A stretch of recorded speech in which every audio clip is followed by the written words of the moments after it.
బంగి నాగా గారికి అదేవిధంగా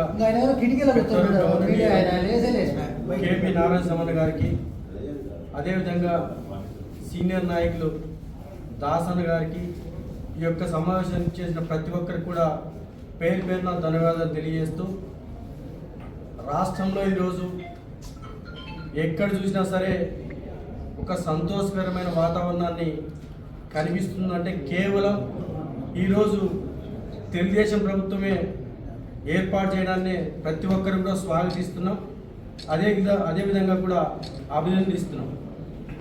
ఈరోజు మరీ ముఖ్యంగా రాష్ట్ర హోంమంత్రిగా ఒక మాదిగ జాతి బిడ్డ, ఒక మహిళ అయినటువంటి వంగల్పూడి అనిత గారికి రాష్ట్ర హోంమంత్రి ఇవ్వడాన్ని ఎస్సీ జనసంఘం మరియు SC ST BC minority JAC అదేవిధంగా ప్రజా సంఘాల తరఫున కూడా మనస్ఫూర్తిగా ధన్యవాదాలు తెలియజేస్తా ఉంది. ఎక్కడ చూసినా 5 సంవత్సరాల కాలంగా అనేక ఇబ్బందులు చూసాం, సమస్యలు చూసాం. ఆ సమస్యల పరిష్కారం కాక రకరకాలుగా కూడా కేసులు పెట్టుకున్న పరిస్థితిని మనం గమనిస్తాం. చాలామంది చెప్తూ ఉంటారు, నిన్న ఒక ప్రెస్ మీట్ పెడితే అన్న గతంలో కూడా వైసీపీ ప్రభుత్వం కూడా సేమ్ కమ్యూనిటీకి ఇచ్చిందని ఒకసారి మాల ఒకసారి మాల 100% ఒప్పుకుంటుంది. పదవులు అనేటివి అలంకారప్రాయంగా ఉండకూడదు. ఆ పదవుల్లో ఉన్న పవర్ని ఖచ్చితంగా వాడాలి. ఏదైతే పదవి ఇచ్చి పవర్ మీ దగ్గర పెట్టుకుంటే వాళ్ళు ఏ విధంగా పరిపాలించినారు ఒక్కసారి 2 హోమ్ మినిస్టర్లు తీసుకోండి. ఎక్కడ సమస్య జరిగినా ఎక్కడ ఇబ్బందులు కలిగినా కానీ వీళ్ళు ఎంతవరకు ఎక్కడ స్పందించారు ఒక్కటైనా.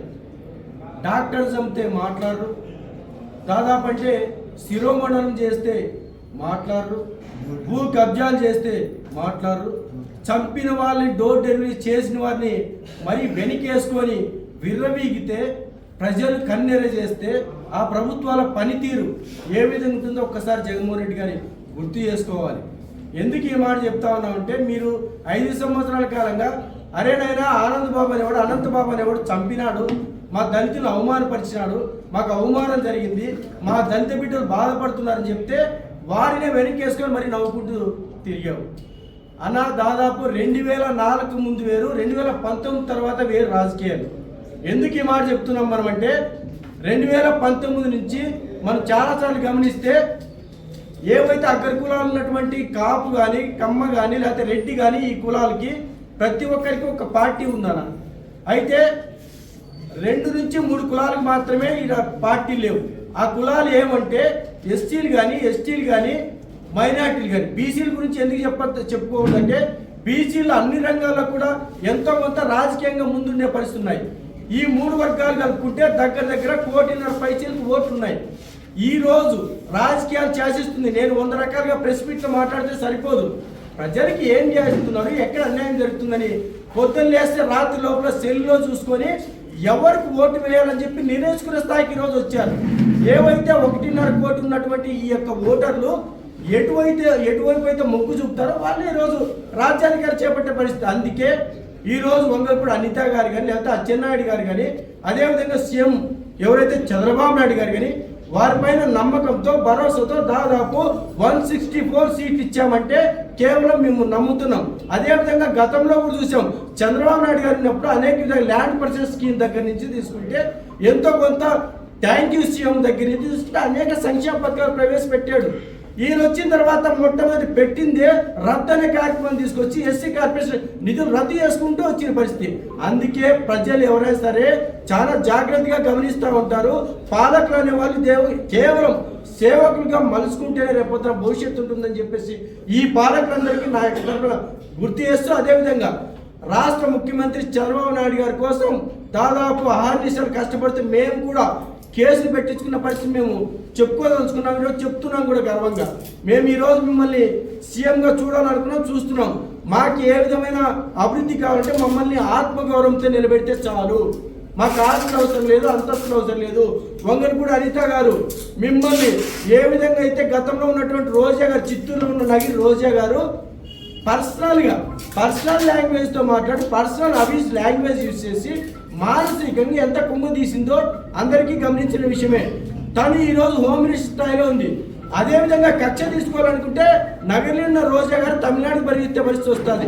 అందుకే ఒళ్ళు జాగ్రత్తగా పెట్టుకొని ఎవరైనా సరే అధికార బలంతో ఉండకోకుండా ఖచ్చితంగా వాళ్ళ బాధ్యతలు నిర్వర్తించాలని కోరుకుంటూ మరొకసారి చంద్రబాబు నాయుడు గారికి, అదేవిధంగా నారా లోకేష్ గారికి, పవన్ కళ్యాణ్ గారికి ప్రతి ఒక్కరు కూడా మా ఎస్సీ సంఘాల తరఫున, అదేవిధంగా ప్రజా సంఘాల తరఫున కూడా మరొకసారి ధన్యవాదాలు తెలియజేసుకుంటూ జై భీమ్, జై హింద్. ఫ్రెండ్ ఎలక్ట్రానిక్ మీడియా సోదరులందరికీ నా యొక్క నమస్కారాలు తెలియజేసుకుంటున్నాను. ఈరోజు మాన్యశ్రీ జాతీయ ప్రధాన కార్యదర్శి వైకుంఠం ప్రభాకర్ చౌదరి గారి ఆదేశాల మేరకు మరి తెలుగు యువత, ఎస్సీసీఎల్, ప్రజా సంఘాల నాయకులతో కలిసి ఈరోజు ఆర్ఎంపీ గెస్ట్ హౌస్ నందు మీడియా సమావేశం ఏర్పడడం జరిగినది. మరి దీని ముఖ్య ఉద్దేశం, ఈరోజు మనం చూస్తుంటే ఈరోజు మనం గత ప్రభుత్వాన్ని చూసాం, జగన్మోహన్ రెడ్డి ప్రభుత్వాన్ని, ఇప్పుడు వచ్చినటువంటి కూటమి ప్రభుత్వాన్ని చూసాము. మరి గతంలో ఏ విధంగా పాలయోగి గారిని లోక్సభ స్పీకర్ చేశారు నారా చంద్రబాబు నాయుడు గారు, మరి అదేవిధంగా ప్రతిభా భారతి గారిని అసెంబ్లీ స్పీకర్ చేశారు నారా చంద్రబాబు నాయుడు గారు, అదేవిధంగా దళితులకు పెద్దపీట వేసి మరి నారా చంద్రబాబు నాయుడు గారు ఈరోజు ప్రశ్నించే గొంతుకు మరి అనితక్క గారికి హోంమంత్రి ఇవ్వడం నిజంగా ఈరోజు దళితులకు ఇంతకన్నా మరొక విజయం ఇంకోటి లేదని చెప్పేసి ఇప్పుడు తెలియజేసుకుంటున్నాను. మరి అంతేకాదు, గత ప్రభుత్వంలో దళితులని చంపి డోడీలు నడిచిన ప్రభుత్వం ఈ జగన్మోహన్ రెడ్డి ప్రభుత్వం. ఆ జగన్మోహన్ రెడ్డి ప్రభుత్వాన్ని అంతమందించే దిశగా ఈరోజు ప్రజలంతా మరి పెద్ద ఎత్తున మరి కూటమి గెలిపించడం జరిగింది. దానికి మరి ప్రత్యేకంగా సంబరాలు మనమంతా కూడా చేసుకున్నాము. ఆ దిశగానే మరొకసారి నారా చంద్రబాబు నాయుడు గారికి, మరి నారా లోకేష్ గారికి, మరి పవన్ కళ్యాణ్ గారికి, దళితులకు అవకాశం ఇచ్చిన ప్రతి ఒక్కరికి కూడా పేరు పేరున నమస్కారాలు తెలియజేసుకుంటున్నాం తెలుగు ఆధారంలో. మరి అదేవిధంగా రాబోయే రోజుల్లో కూడా పెద్ద ఎత్తున దళితులకి మరిన్ని అవకాశాలు ఈ జిల్లాలో కూడా వస్తాయని, అదేవిధంగా జిల్లాలో గెలిచిన ప్రతి ఒక్కరికి, ఎమ్మెల్యేలకు, ఎంపీలకు మరి కృతజ్ఞతలు తెలియజేసుకుంటున్నాను. మరి అంతేకాదు, ఈరోజు దళిత మేధావులు కూడా ఒకటే నేను పిలుపునిస్తున్నాను ఈరోజు ప్రెస్ మీట్ ద్వారాగా. మనమంతా కూడా ఈరోజు ప్రభుత్వానికి, ప్రజలకి సానుకూలంగా పనిచేసి అభివృద్ధి వైపుగా మన ప్రభుత్వం పోతుందని చెప్పేసి తెలియజేసుకుంటున్నాను. అంతేకాదు, ఆనాడు పరిస్థితుల్లో మనమంతా కూడా జగన్ చేసిన కష్టాలను చూసినాము. ఇప్పుడు మంచి రోజులు వచ్చినాయి. మరి మనమంతా కలిసి ప్రభుత్వాన్ని ముందుకు తీసే దిశగా పనిచేసుకుందామని చెప్పి తెలియజేసుకుంటున్నాను. జేబీ శ్రీమతి పొంగల్పూడి అనిత గారికి శుభాకాంక్షలు. అదేవిధంగా ఈ పదవిని ఇచ్చిన శ్రీ నారా చంద్రబాబు నాయుడు గారికి మా దళిత సంఘాల నుంచి ఆయనకు మా కృతజ్ఞతలు తెలియజేసుకుంటున్నాం. సాధారణ టీచర్ నుంచి ఒక ఎమ్మెల్యే స్థాయికి వచ్చి, ఎమ్మెల్యే స్థాయి నుండి ఒక హోమ్ మినిస్టర్ స్థాయి వరకు ఎదిగిన అక్కగారి యొక్క కృషిని మనం చాలా గమనించాలి. ఎందుకంటే బిహైండ్ మనము ఆన్ స్క్రీన్లో కేవలం హోమ్ మినిస్టర్ మాత్రమే చూస్తూ ఉన్నాం, కానీ ఆఫ్ స్క్రీన్లో ఆమె ఎంత ఇబ్బంది పడిందో అనేది చాలా తక్కువ మందికి తెలుసు. గత ప్రభుత్వంలో ఆమె ఎన్నో విధాలుగా ఇబ్బంది పెట్టారు, పర్సనల్ విషయాలు కూడా తీసుకొచ్చారు, మానసికంగా చాలా ఇబ్బంది పడింది. అయినా కానీ పట్టుదలతో, ఓర్పుతో, సహనంతో ఈ స్థాయికి ఎదిగి చంద్రబాబు నాయుడు గారికి విశ్వాసాన్ని చూరుకొని ఆ నమ్మకంతో ఈ పదవిని కైవసం చేసుకున్నారు. కాబట్టి మనము అక్క విషయంలో చాలా మనం ఇన్స్పిరేషన్ పొందాలి. ఎందుకంటే ఎంత దళితులంటే ఈ సమాజంలో చాలా చిన్న చూపు. ఆ స్థాయికి ఎదగాలంటే మనకు ఎంతో ఓపిక ఉండాలి, ఓర్మి ఉండాలి. ఆ తర్వాత ఆ విశ్వాసంతో మనం జయించాలి. మరి ఒక్కసారి ఈ అవకాశం ఇచ్చిన కూడా దాదాపు ఎస్సీలకు ఎస్టీలకు ఇచ్చిన సీట్లన్నీ గెలిచారు. దాదాపు 29-30 మంది అసెంబ్లీలో ఉన్నారు. మీకు ఏమనిపిస్తుంది సార్? అవేర్నెస్ వచ్చింది ప్రజలలో కూడా మంచిగా. దళిత సంఘాల నుంచి కూడా ప్రజలకు కూడా ఎస్పెషల్ అవేర్నెస్ బాగా వచ్చింది. మనము సాధించుకునేవి చాలా ఉన్నాయి, మనకు కోల్పోయినవి ఎక్కువ ఉన్నాయి. మనము రానున్న కాలంలో సాధించుకోవాలి అంటే మనమంతా ఐకమత్యంగా ఉండాలి. ఐకమత్యంగా ఉండాలంటే మన ప్రజాప్రతినిధులు మన సభలో ఉండాలి. సభలో ఉండాలంటే మనం గెలిపించుకోవాలి. తద్వారా మనకు ఉండే డిమాండ్స్ అన్ని కూడా నెరవేర్చుకోవాలి. కాబట్టి ఆ విధంగా చాలామంది దళితులందరూ ఆలోచించారు. కాబట్టి ఆ విధంగా అవేర్నెస్ వచ్చింది కాబట్టి ఈరోజు సక్సెస్ అయ్యారు. గతంలో ఎస్సీ కేసులు చాలా పెట్టేవాళ్ళు, ఎస్సీ కేసులు చాలా పెట్టేవాళ్ళు, మొత్తం నీరు గారిపోయాడు. ఇప్పుడు ఏ విధంగా చేస్తారు సార్? కరెక్ట్. ఇంతకుముందు గవర్నమెంట్లో యాక్చువల్గా ఎస్సీలు ఎస్టీలు ఎమ్మెల్యేలుగా ఉన్నారు కానీ వాళ్ళకు పదవి ఉంది కానీ పవర్ లేదు. జస్ట్ వాళ్ళ పదవి ఉంది, ఆ పవర్ అంతా కూడా బంగ్లాలో ఉంది. కాబట్టి వాళ్ళు ఎవరికి న్యాయం చేయలేకపోయారు. ఎలాంటి కేసులు పెట్టినా న్యాయం చేయలేకపోయారు. చంపి డోర్ డెలివరీ చేసినా న్యాయం చేయలేకపోయారు. ఇంతకుముందు పెద్దలు అన్నగారు చెప్పినట్టు భూములు లాక్కుండా న్యాయం ఇచ్చారు. కానీ ఈ ప్రభుత్వంలో అలా ఉండవని మేము నమ్ముతున్నాం, బలంగా నమ్ముతున్నాం. ఎందుకంటే చంద్రబాబు నాయుడు గారు మంచి విజన్ ఉన్న నాయకుడు. ఆయన ఖచ్చితంగా మంచి అడ్మినిస్ట్రేషన్, గుడ్ అడ్మినిస్ట్రేషన్ ఇస్తారు. కాబట్టి ఇందులో ఈ ప్రకారం ఇప్పుడున్న జనరేషన్లో ఇప్పుడున్న అవేర్నెస్లో ఖచ్చితంగా మాకు న్యాయం జరుగుతుందని మేము అనుకుంటున్నాం. నుంచి మొన్నటే వీరపాండ్యం వరకు అట్లనే అదే జీపులు, కార్లు, ఎనుములు, ఆవులు, బీరువాలు తయారు చేసేది, స్టూడియో, వీడియో, మరి భూములు కొనిస్తే సామాజిక హోదా దళితులకు అనేదాన్ని ఇవన్నీ చంద్రబాబు నాయుడు గారు మొదలు పెట్టాలని, మొదలు పెట్టించేదానికి మరి తెలుగు యువత ఆధ్వర్యంలో అయితేనే మరి మా మిత్రుడు మరి నారాయణ స్వామి గారి ఆధ్వర్యంలో కూడా మేము గట్టిగా ఒకసారి చంద్రబాబు నాయుడు గారిని కలిసి తప్పకుండా ఎస్సీ కమిషన్కి ఓపెన్ చేయాలని చెప్పనేది మేము అడగడానికే మరి బయలుదేరే పరిస్థితి ప్రోగ్రాం ఉంది. వారం 10 రోజుల్లోన మరొకసారి ఒక మాదిగ మహిళకు హోమ్ మినిస్టర్ పదవి ఇచ్చిన దానికి నారా చంద్రబాబు నాయుడు గారికి మా అందరి తరఫున సామాజిక నమస్కారాలు చేస్తున్నాం. దీని ద్వారా ప్రింట్ మీడియా, ఎలక్ట్రానిక్ మీ ద్వారా మరి ఆయనకి కృతజ్ఞతలు అందజేస్తారని ఇంతవరకు మీరు సహకరించిన మీ అందరికీ మా తరఫున కూడా సామాజిక నమస్కారాలు చేస్తున్నాం. జై భీమ్, జై మాదిగ. గతంలో దళితులపై ఎన్నో దాడులు జరిగేవి, ఇప్పటికైనా ఆగుతాయని మీరు భావిస్తున్నారా? చంద్రబాబు నాయుడుకి ఏ సలహా ఇచ్చారు? తప్పకుండా చంద్రబాబు నాయుడు టైంలోనే ఆయన ఒక విజన్ పర్సన్. నేను ఇప్పుడు 94 నుంచి మందకృష్ణ గారు అంటే దాదాపు ఒక 20-25 సార్లు కలిసినాను. ఆయన మెంటాలిటీ అనేది డెవలప్మెంట్ పైన ఉంటుంది, విజన్ పైన ఉంటుంది. బ్యాలెన్స్గా మాట్లాడతాడు, గౌరవపూర్వకంగా మాట్లాడతాడు ఎవరిమైనా కానీ.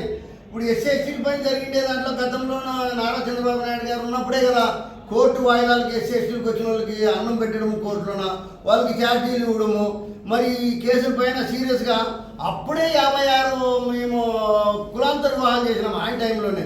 అలాంటప్పుడు అప్పుడే 50,000 రూపాయలు మొదలు పెట్టారు ఆయన. ఆ తర్వాత ఈ ఎస్సీ కేసులు ఏదైతే ఉందో సీరియస్గా దీని మీద దృష్టి పెట్టి ప్రత్యేకమైన జియో నంబరు నాకు గుర్తు లేదు, ఇప్పుడు సడన్గా అడిగారు మీరు. ఆ జియో కూడా మేము మీ అందరికీ వాట్సాప్ చేస్తాను.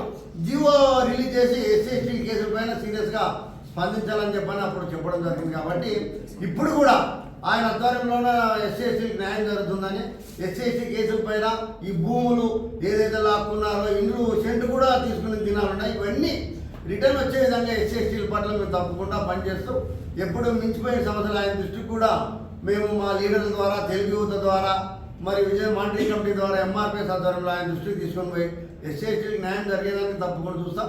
మరలా ఎస్సీ కేసులకి భోజనం పెట్టడము, వాళ్ళ ఛార్జీలు, ఖర్చులు ఇవన్నీ ఇచ్చే విధంగా సెక్షన్ కూడా కలెక్టరేట్ సెక్షన్ కూడా ఆర్డర్ ఇవ్వాలని చెప్పని ఒక లెటర్ కూడా పెట్టదలుచుకున్నాం. నవరత్నాలు ఇంటింటికి చేర్చామంటున్నారు జగన్మోహన్ రెడ్డి గారు. ఇంత ప్రజా విజయము, ఇంత ప్రజా స్పందన ఏ విధంగా వచ్చిందంట? బాగా అడిగితే మంచి క్వశ్చన్. నవరత్నాల విషయంలోన ఎస్సీ సప్లాన్ డబ్బుల విషయం 49,574 కోట్లు. అదేం ఖజానా ఆఫీస్ అమెరికాలో లేదు. తమరు ఎప్పుడన్నా కానీ కలెక్టర్ ఆఫీస్ లేకపోతే ఎదురుగా ఉంది. ఆడ సూపరింటెండెంట్ భువనేశ్వరి అని ఉంటుంది, ఆమెను అడిగితే చెప్తుంది. ఎస్సీ సప్లాన్ డబ్బులు ఏమైనాయంటే 49,534 కోట్లు. 4 సంవత్సరాలు 4 బడ్జెట్లోన 5వ బడ్జెట్కి తక్కువ. ఇప్పుడు ఆ సప్లాన్ డబ్బులు ఏమైనాయి? సరే నవరత్నాల్లో పెట్టినామంటున్నారు కదా, దానికి జవాబు చెప్పండి. లెటర్స్ ఉన్నాయి మా దగ్గర. జూపుడి ప్రభాకర్ రావుకు లెటర్ రాసాము, ఆదిమూలపు సురేష్ గారికి ఒక లెటర్ రాసినాము, ఎంపీ నందిగం సురేష్ గారికి ఒకటి లెటర్ రాసినాము, తర్వాత మేరు నాగార్జున గారికి లెటర్ రాసినాం. మీరు నవరత్నాల్లో పెట్టినాము, ఈ సప్లాన్ డబ్బులు కానీ ఎస్సీ కార్పొరేషన్ రద్దు చేసినారు అంటున్నారు కదా, మేము నవరత్నాలు పెట్టినాము. ఏం పెట్టాను నవరత్నాలు? మేము ఆల్రెడీ రెడీగా ఉన్నాం. టవర్ క్లాక్ దగ్గర కుర్చీ వేసుకొని మీలాంటి వాళ్ళకి జవాబు చెప్పేదానికి నేను రెడీగా కూర్చున్నాం. ఇక్కడ టవర్ క్లాక్ దగ్గర చెప్పండి నవరత్నాల్లో ఏం పెట్టినారో పోనీ చెప్పినదే మీరు ఏం చేసినారో అదే చెప్పండి. మేము అంతే, నవరత్నాలు చేసినారా లేదా అనేది వేరే విషయం. చేసి చెప్తే మేము కూడా మా వాళ్ళు చెప్పుకుంటాం కదా, ఫలానా వైసీపీ గవర్నమెంట్ నవరత్నాల్లో ఇది చేసినారా అది చేసినారని. కాబట్టి there is nothing of doing in SC. ఏం చేయలేదు వాళ్ళు, ఊరికే మాటలు చెప్తారు. ఏదేమైనా 190-95% దౌర్జన్యపూరితమైన పరిపాలన అయితే ఆంధ్రప్రదేశ్లో 5 సంవత్సరాల్లో మనం చూసామనేది నా అనుభవంలో. మేము కూడా దెబ్బలు తిన్నాము, మా వాళ్ళ కోసం కూడా పోయి తనని తినాలి మాకు కూడా. అదే ఈ వైసీపీ గవర్నమెంట్లో నేను చూశాను. భవిష్యత్తులో అట్లా జరగదని, ఎస్సీ ఎస్టీలకు సానుకూలమైన వాతావరణం ఆంధ్రప్రదేశ్లో ఉంటుందని గట్టిగా నమ్ముతున్నాం. మీ ద్వారా ప్రపంచంలో అతిపెద్ద అంబేద్కర్ విగ్రహం ఏర్పాటు చేశారు, అయినా కానీ జగన్మోహన్ రెడ్డి కాపాడు. ఎట్లా, ఏ విధంగా చూస్తారు? ఇప్పుడు బొమ్మలు జగన్మోహన్ రెడ్డి గారు పెట్టినంత మాత్రాన ఎస్సీ ఎస్టీలకి ఒరిగేది తరిగేది ఏం లేదు. గవర్నమెంట్ అది, ఆయన ఏమైనా వాళ్ళ తాతది వాళ్ళ నాయనది డబ్బులు తెచ్చేమి పెట్టలే. ఆయన 450 కోట్ల రూపాయలు చైనా వాళ్ళు అంబేద్కర్ గారి పేరు పెడుతున్నారంటే ఇప్పుడు ఆయనకి ఎంత విలువ ఉందో చూడు. మరి జగన్ అంబేద్కర్ విదేశీ ఉన్నత విద్య తీసేసి ఇదే మన ఆనంద్ గారు మన జిల్లాకు సంబంధించి ఆయన కూతుర్లు ఈ విదేశీ ఉన్నత విద్యా పథకం ద్వారా పోతే అక్కడ వాళ్ళు ఫీజు కట్టుకోకుండా దానికి ఒక రూమ్లో పెట్టి తాళపెట్టినారు 70 మందిని. ఏమంటే మీరు లోపలే తినాలా, లోపలే ఉండాలా, లోపలే ఏరుకుంటుండాలా, మీరు బయటకు రావద్దండి. బయటకు వస్తే ఆడపిల్లలు మా దేశానికి చెడ్డ పేరు వస్తుంది.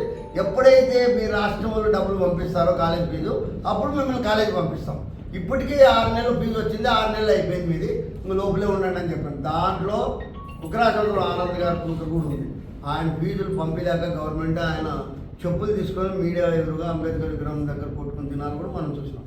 కాబట్టి అంబేద్కర్ విదేశీ ఉన్నత విద్య not only today, from since independence it will comes to India, అప్పటి నుంచి ఉంది. ఇప్పుడు దాన్ని అంబేద్కర్ ఆయనకి మైనస్ పాయింట్, అది కూడా పెద్ద మైనస్ పాయింట్ ఆయనకి ఎలక్షన్లో జగన్మోహన్ రెడ్డి గారికి. అంబేద్కర్ పేరు తీసేసి ఆయన పేరు పెట్టుకోవడం ఏమిటిది? నువ్వు చెన్నారెడ్డి పేరు తీసేయి, చంద్రబాబు నాయుడు పేరు తీసేయి, రామారావు పేరు తీసేయి, ఇంకోటి తీసేయి, ఆయన పేరు తీసేయడం ఏమిటిది? విశ్వవిజ్ఞాన దివస్గా విజ్ఞానవంతుడుగా ప్రపంచంలోనే 852 కోట్లు 182 దేశాల ఐక్యరాజ్య సమితిలోన సభ్యత్వం ఉంది. ఈరోజు మేము చదువుకునే రోజుల్లో నానాజాతి సమితి అది అమెరికాలో ఉండే న్యూయార్క్లో. ఇప్పుడు అది ఐక్యరాజ్య సమితి వచ్చింది USA, అది న్యూయార్క్లో ఉంది. 182 దేశాల దాంట్లో సభ్యత్వం ఉంది. జనాభా ఎంత ఈరోజు? ప్రపంచ జనాభా 2027 జనాభా లెక్కల ప్రకారం 802 కోట్ల 50 లక్షల చిల్లర చూపిస్తున్నారు. ఎవరు? ప్రపంచ జనాభా దినోత్సవం. ఇంతమంది డాక్టర్ బాబాసాహెబ్ అంబేద్కర్ గారు పుట్టినరోజుని విశ్వవిజ్ఞాన దినంగా, విశ్వవిజ్ఞాన చదువుల దినంగా మనకు అర్థం కావాలంటే విశ్వవిజ్ఞాన చదువుల దినంగా వాళ్ళే తీర్మానం చేసి ఆయన పుట్టినరోజుని ఘనంగా చేసుకుంటున్నారు న్యూయార్క్ ఐక్యరాజ్య సమితిలో. 450 కోట్లు ప్రపంచంలోనే ఎవరు అంత డబ్బు పెట్టలేదు. చైనా ప్రధాని గారు మరి ఈరోజు అంత పెద్ద విగ్రహం పెడుతున్నారు. ఇంత గౌరవిస్తుంటే జగన్మోహన్ రెడ్డి గారు అంబేద్కర్ విదేశీ ఉన్నత విద్యని ఆయన పథకం తీసేసి ఆయన పేరు పెట్టుకొని దాన్ని ఎక్కడ కాకోకుండా చేసి సప్లాన్ డబ్బులు కప్పట్టి 32 పథకాలు రద్దు చేసి ఎస్సీ కార్పొరేషన్ రద్దు చేసి it is minus point to YCP government.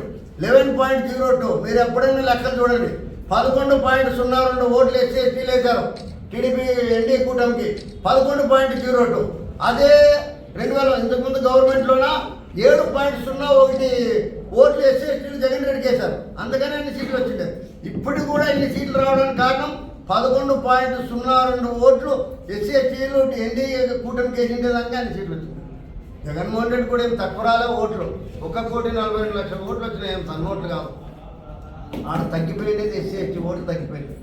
కారణం ఇదంతా ఈ మమ్మల్ని ఇబ్బంది పెట్టి పథకాలు రద్దు చేసి నిరుద్యోగులకి ఏమీ లేకపోకుండా. నేను గుజరాత్ పోయి ఆవులు 8 తెచ్చిచ్చింటే అందరూ బతుకుతున్నారు. మాకు ఉద్యోగమే లేకపోతామన్నా ఆవులు అన్ని పాలన్నీ ఇస్కాన్ టెంపుల్లో పట్టించినాను. ఆవుల పాలు వాళ్ళు తీసుకుంటారు, 8 పాలు తీసుకోరు. ఇట్లా చేసినాం. అది దాని నుంచి బతికేదానికి నేను మనసగానే ఏమి చూడండి. ఇంకోసారి ఏమంటున్నా అంటే చంద్రబాబు నాయుడు విజన్ పర్సన్. ఆయన తప్పకుండా మరి ఆయన టైంలో ఎస్సీ ఎస్టీలు జరుగుతుందని మా అందరి తరఫున మీ ద్వారా మరోసారి సామాజిక ఉద్యమం చేస్తున్నాం. జై భీమ్, జై మాదిగా. అన్నయ్య నమస్తే. సార్ ఇప్పటి నుంచైనా స్కూల్ కొనసాగిస్తారా? బెస్ట్ లెవెల్ స్కూల్ కొనసాగించేదానికి ఆనిముత్యాలు మొదలు పెట్టాలని చెప్పనేది ఇప్పటి నుంచి కూడా మేము మొదలు పెడతాం. నాకు తెలిసినంత వరకు ఇప్పుడు 450 సీట్లు ఆర్డీటీకి కూడా పెంచాలని చెప్పని త్రూ బై సీఎం ఆఫీస్ నుంచి కూడా చెప్పించే ప్రయత్నం జరుగుతుంది. అది నారాయణ స్వామి గారు, నాగా గారు, మా కమిటీ వాళ్ళందరూ కూడా ఈ విషయాలన్నీ ఒకటి సీఎం ఆఫీస్లోన పెడుతున్నాం. ఎందుకంటే సీఎం ఆఫీస్లో ఇప్పుడు రజత్ భార్గవ్ సార్ ఉన్నారు, మనకి అనంతపురం జిల్లా కలెక్టర్గా ఉన్నాడు, బాగా పరిచయము.